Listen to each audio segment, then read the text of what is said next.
It started like an ordinary afternoon. I had just finished hauling my final delivery for the day, a long stretch across 2 counties.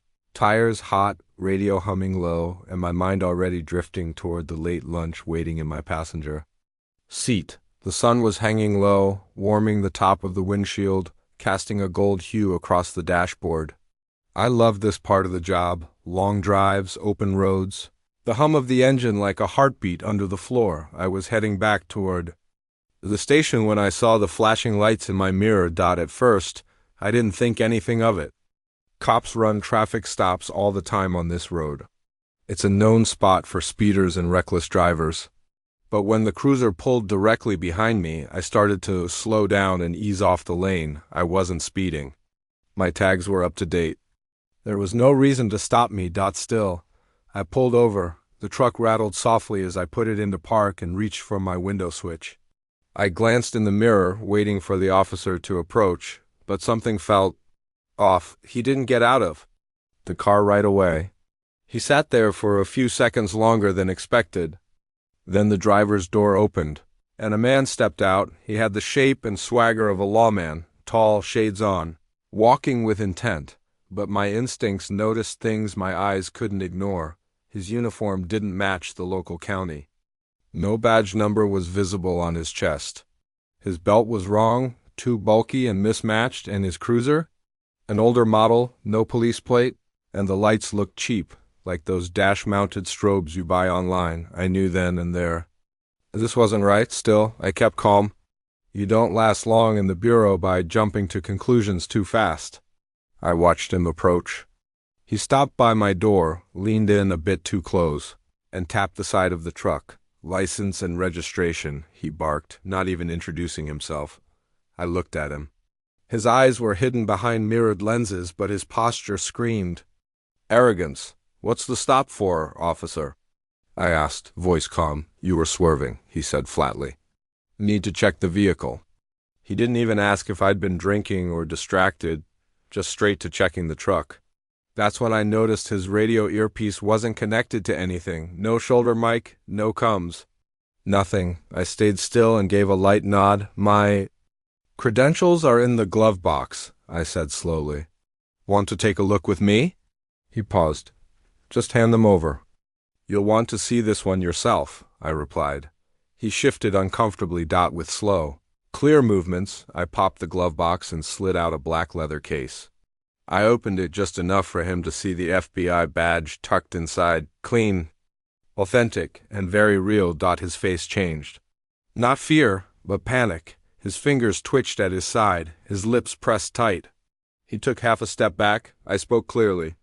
"Now, how about you show me your badge, officer?" He turned his head quickly, scanning the area like someone calculating escape. Then he snapped back into character. "This isn't your jurisdiction," he spat. "You think that badge means anything out here?" I gave a small smile. "It means I know when I'm looking at a fake." He took another step back, almost like he was ready to bolt. I made no sudden moves, just stared. Let him feel the weight of silence. Then he did something bold, or stupid, depending how you see it. He reached into his jacket, pulling out what looked like a folded leather ID case, tried to flash it fast, like magicians do with playing cards. Problem was, he held it upside down. No badge, just a laminated printout, a low-effort copy job with faded ink that confirmed it. I kept my voice low. "You want to tell me what you're really doing out here pulling over trucks?" He stepped back again, but this time his hand went toward his belt. Not toward a gun, thank God, but toward a pair of flex cuffs hanging loosely. As if that made him legitimate, I slowly opened the door, stepping out. I didn't raise my voice. Didn't? Posture, I didn't have to. My tone carried the years, the training, the badge. "You're impersonating a federal officer," I said firmly. "That carries 10 years minimum?" His eyes darted past me. That's when I realized something. He wasn't alone. Down the road, parked behind a bend in the trees, was another vehicle. Black SUV, tinted windows. Barely visible unless you were really looking. I followed his gaze, and then I knew. This wasn't a one-man operation. I stepped back to the cab and reached into the truck. Not for a weapon, not for anything threatening, just my phone. I hit speed dial. Agent King, a voice answered. King, it's Roberts. I've got a situation. Fake cop tried to stop me. There's a second vehicle about 100 yards east. Might be a crew. Copy? Want backup? Send a team. Quietly, I turned back, but the fake cop was already running. Not toward his car, toward the trees, veering for the side road. I could have chased. I almost did, but I knew something better. His prints were on the truck. His plate was visible, and the SUV down the road might still have eyes DOS, so instead, I climbed back in and drove slowly forward, past the cruiser, past the trees, and there it was. The SUV, windows still tinted, engine off. I parked sideways in the road, blocking them, and then I stepped out, calmly, phone still in hand. Show yourselves, I said clearly. Nothing. Vehicles blocked. This is federal property now. Step out. There was movement. The driver door cracked open, and a man stepped out. No uniform, just a hoodie and jeans. Then a second from the passenger side. Both in their late 30s, built, tense, uncertain. We don't want trouble. The driver said, Too late, I replied. You found it. They looked at each other. I could tell they hadn't expected this. Maybe thought I was just another long-haul driver. They didn't know they'd pulled over an FBI agent on his own truck. What's in the truck? One asked. I didn't answer. They tried to play it off like they were lost, like it was all a mistake. But I could see the outline of tools in the back seat. Bolt cutters. Black gloves, mask. These weren't tourists. By the time backup arrived. 2. Bureau SUVs with quiet tires and steady agents. The men had stopped talking. They knew. It was over. I gave the briefing fast, efficient. The fake cop's car was taken in. The prints were lifted. The SUV searched. And me? I sat on the side of my rig, sipped the now warm tea from my thermos, and just watched the sky change color. It wasn't about the truck. It was about something else. Why target this route? Why pose as a cop? Something deeper was going on. Something more than random robbery or cargo theft, and I was going to find out what.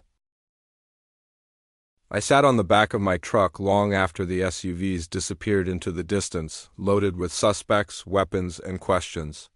The wind had picked up a little, carrying the scent of pine and diesel. The road was quiet again, almost like none of it had happened, but I knew better.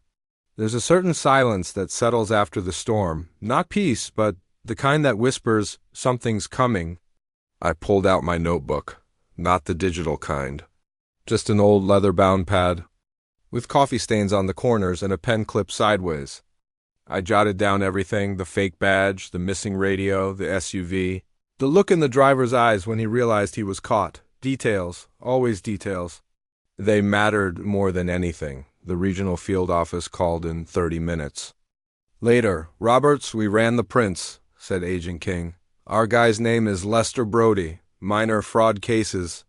Did 2 years for impersonating a TSA agent back in 2018, released 6 months ago. He's been flying under the radar.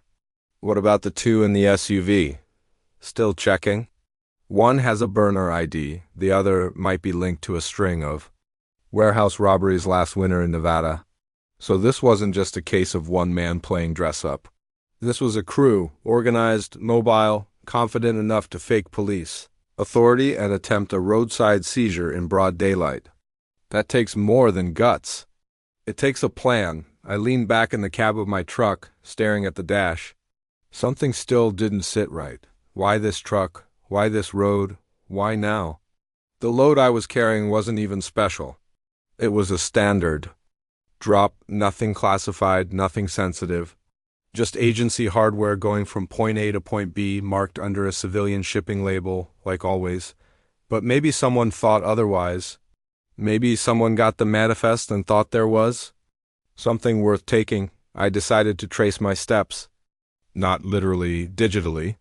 I opened my laptop, linked to the truck's tracking system. Every haul is monitored, every stop logged. I scanned the map. There was nothing unusual.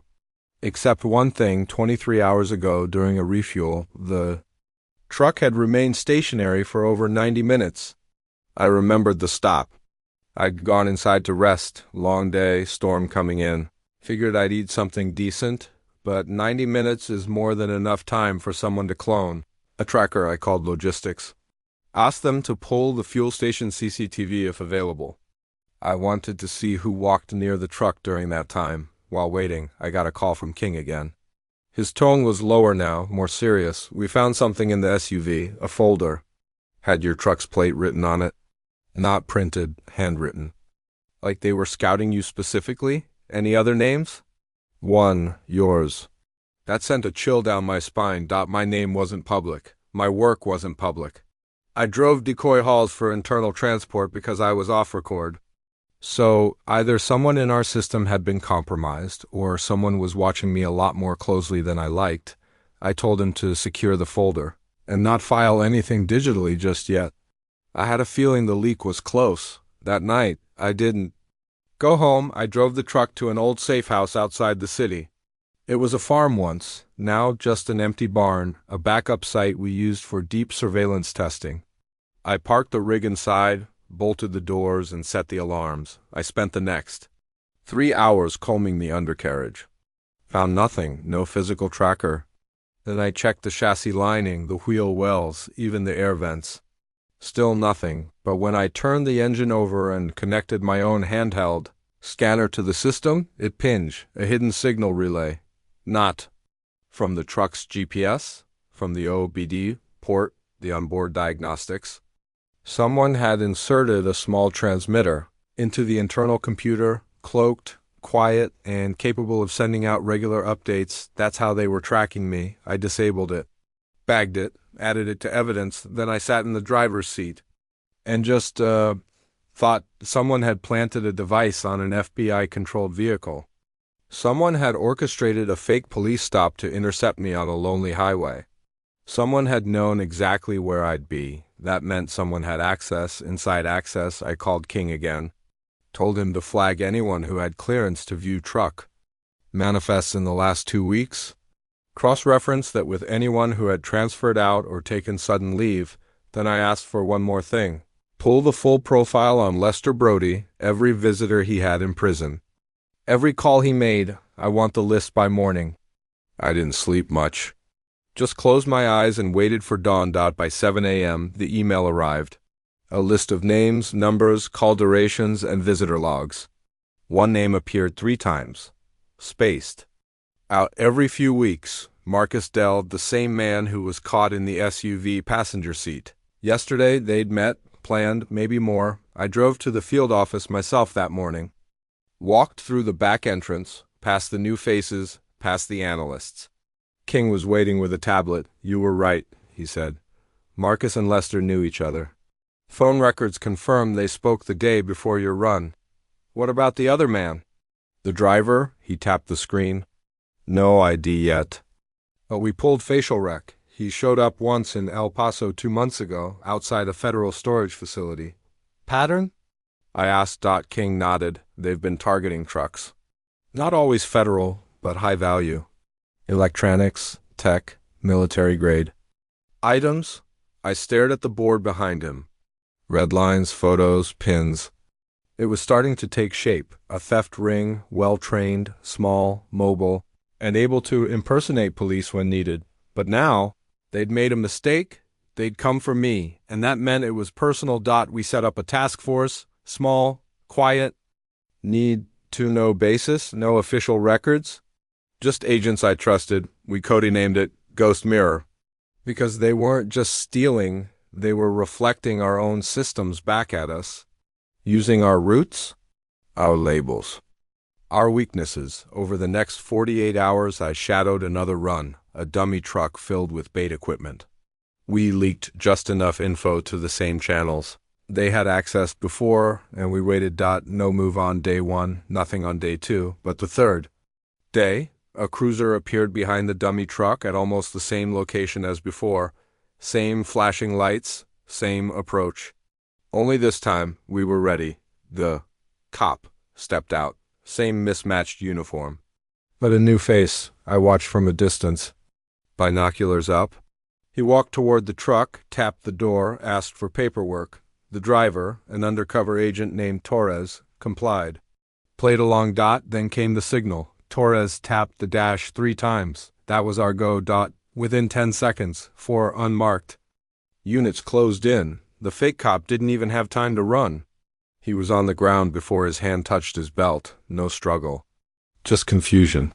Like he didn't understand how the script flipped so fast. We found another signal relay on him. Another list of plate numbers. And in his phone, a contact simply labeled M. It wasn't Marcus. It wasn't Lester. It was someone else.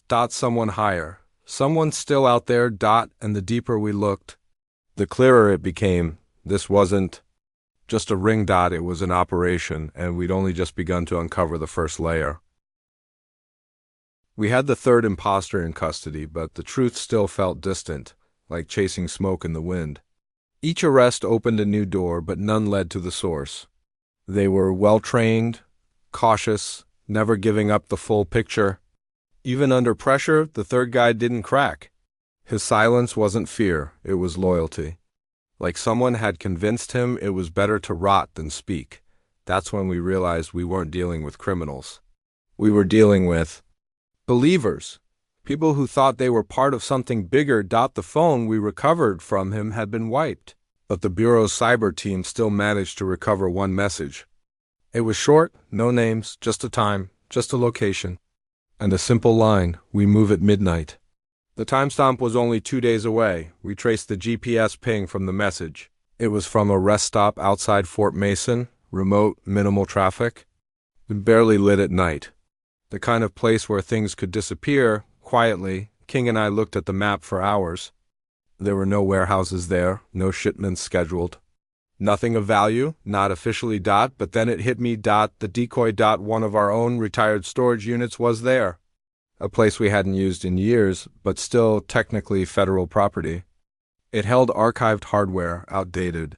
Not classified, but someone must have thought otherwise, or worse. Maybe someone planted something there to draw us out. I requested surveillance authorization, but kept the team tight. We couldn't risk a leak. Only 5 of us would go. No marked vehicles, no uniforms. Just eyes, ears, and patience. The night of the move, the temperature dropped sharply. Fog rolled across the asphalt like it had a mind of its own. I arrived. An hour early, scoped out every exit, memorized the layout. A fence with a broken corner.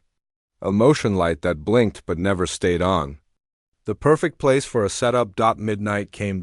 Nothing. 12:15. Still nothing. Then, at 12:32, a black van pulled up. Lights off. No sound, no logos. It parked near the old side entrance and 4 figures stepped out, all wearing dark clothing. Faces covered, but I wasn't looking at the van, I was looking at the car that followed it. It was familiar. Silver sedan, tinted windows, clean wheels. I'd seen it 3 times before, once behind my truck 2 weeks ago, once in the background of a gas station photo, and once near the office. Always distant. Always watching. Now it was here. And from the driver's side stepped someone I did not expect. Special Agent Wyatt. Internal Affairs. The man who trained me when I first joined the Bureau. My blood ran cold. I whispered into my mic. "We've got an inside man," King responded instantly. "Identity?" "Wyatt. Are you sure?" Eyes on, confirmed. Everything made sense. The fake cops, the information leaks, the exact timing. The compromised manifests.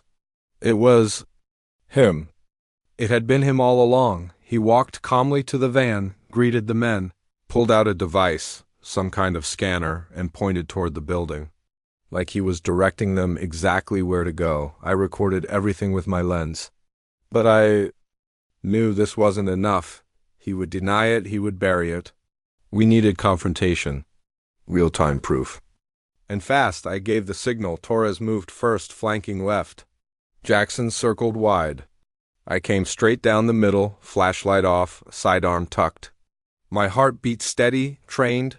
"Federal agents," I shouted as I approached. "On your knees." Hands visible. Chaos erupted. 2 of the men bolted. One tried to reach for a weapon. Torres tackled him before he got far. Jackson cornered the second. The third ran straight for the car, but I stepped in his path, weapon drawn. "Don't!" I shouted. "Just stop!" He hesitated, breathing hard. Then he dropped to his knees. Wyatt didn't run. He stood still, calm, calculating. His eyes met mine, and I swear he almost smiled. "Agent Roberts," he said, voice smooth. "What a surprise."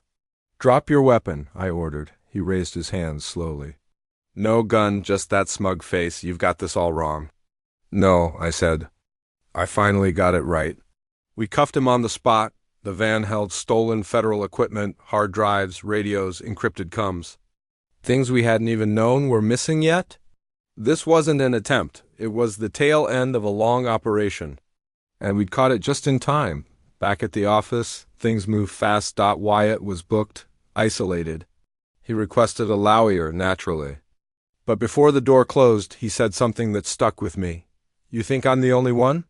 He smiled. "You're just scratching the surface." It wasn't a threat, it was a warning, a declaration that this rabbit hole ran deeper than anyone wanted to admit. King pulled me aside later. "They're going to make noise about this," he said. "Internal affairs, media, upper brass." Some of them liked Wyatt, trusted him. "He betrayed all of us." "I know," King replied. "But politics don't care about justice. They care about appearance." I sighed. "So what now?" King handed me a folder. "You keep going, quietly. We're assigning you lead. This thing started with your truck. Let's make sure it ends with you too." I nodded. Then I drove home for the first time in 4 days. The streets were quiet. The sky still held that deep shade of night blue before dawn breaks. But I wasn't tired. I was focused. Determined. I knew now that the fake cop wasn't just a con. He was a tool, a distraction. A crack in a much larger wall. And behind that wall, people like Wyatt were building something dangerous. A system within the system, hidden by badges, titles, and years of trust. They thought they could control the game because they knew the rules, but I had one advantage. I didn't play by rules anymore. I watched the sunrise from my porch, coffee in hand, and thought about all the things I missed while chasing ghosts, the quiet dinners, the untouched guitar in the corner. The unread letters from my brother, but this wasn't over. It had just begun, and next time someone flashes a badge that doesn't feel right, they'd better be ready, because I won't ask twice. They moved Wyatt to a black site within 12 hours. Not for punishment, but for protection, not for his safety, for theirs. Because someone somewhere knew too much about how deep this went. And if Wyatt was right, if we had only scratched the surface, then whoever was next would either bury the truth or bury us trying. My phone rang before sunrise. It was King. His voice was sharp, no trace of sleep. "We have a problem," he said. "Another truck hit last night. Northbound Route 6. Same tactic. Fake cruiser, intercept team, remote stretch of road. But this time, they took everything." "What was in it?" "Satellite uplink modules. Classified encryption tech. Disguised manifest. Only 5 people had clearance." "And I bet I'm one of them," I said. "You are," he confirmed. I hung up. Poured the last of my coffee into a thermos. Locked the front door behind me. I was done watching. It was time to end it. I drove straight to the office and pulled every record on Route 6 logistics for the past 60 days. I cross-referenced fuel stops, mechanical reports, weather logs, GPS drifts, anything that could show a pattern. And then it hit me. Each hijack truck, including mine, had made a stop at one of 3 specific refueling stations. Quiet, out of the way, but always with private restrooms, attached diners, and no camera coverage on the far end of the lot. I printed satellite images, laid them across the desk, connected the pins. They're a triangle, not just convenience. It was a system, a funnel. And right in the center of that triangle sat a name I hadn't seen in a decade. Calhoun Depot decommissioned rail yard turned scrap metal distributor. Officially abandoned 5 years ago. Unofficially? No surveillance. No patrols, no reason to look. Perfect place for storage. Perfect place to disappear a truck. I drove out there alone. Told King to hold the team for 1 hour unless I called. I didn't want to spook them. If this was it, the last link, I needed to see it for myself. The depot was quiet, but not empty. A faint humming echoed from inside the main warehouse. I parked 2 lots away and went in on foot, staying low, letting memory guide me through the shadows. Inside, it was worse than I imagined, for trucks. All hours, stripped of license plates, repainted, loaded with crates I didn't recognize. Rows of shelves held federal tech, archived records, and something else, uniforms. Dozens of fake agency uniforms. All clean, folded, sorted by rank. And then I saw her. Agent Frey, logistics coordinator. She'd been with the Bureau for 14 years, quiet, efficient, always behind the desk. Now she was holding a clipboard, giving orders to 2 men lifting crates onto a pallet jack. I stepped forward, slow, gun low. She turned and froze. "Roberts?" she said, stunned. "You tell me why," I replied, "right now." "Make it good?" Her face didn't change. "No fear. Just something I didn't expect. Disappointment. You weren't supposed to be here," she said quietly. "Neither were you," I said. She sighed. "You really think this place is the problem?" She motioned around. "You think it's about stolen tech? About uniforms and trucks?" I stared, waiting. "It's about control," she said. "They lost control of what gets tracked, of what gets funded, of what gets erased. We're just balancing the scales." I stepped closer. "By impersonating agents? Hijacking property? Putting lives at risk? They lied to you too," she said. "You just didn't notice. You stayed clean.